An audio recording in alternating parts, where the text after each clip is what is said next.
గోదావరిలో మన విమానాలు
చెప్పండి. ఏతత్ సర్వం మహాలక్ష్మి దివ్య పాదారవింద అర్పితమస్తు.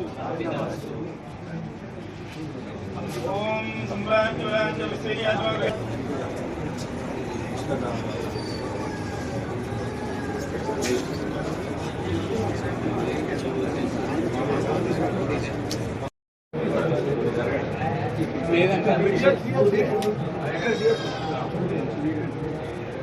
ఇది ఒకటి తీసుకో.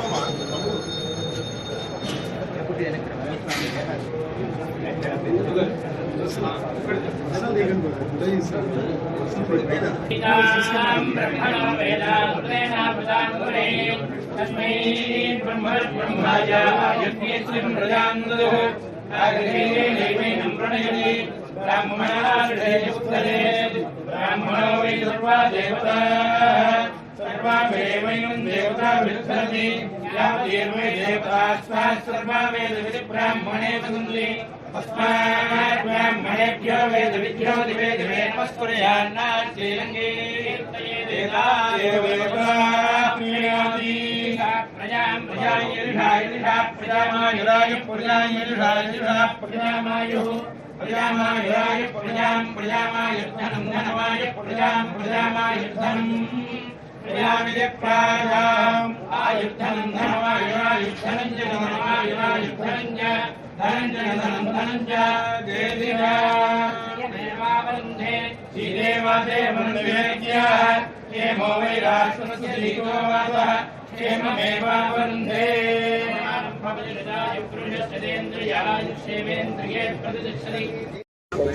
ఒకటే మనం గుర్తుంచుకోవాల్సి ఏంటంటే మనం చరిత్ర మర్చిపోవాలి.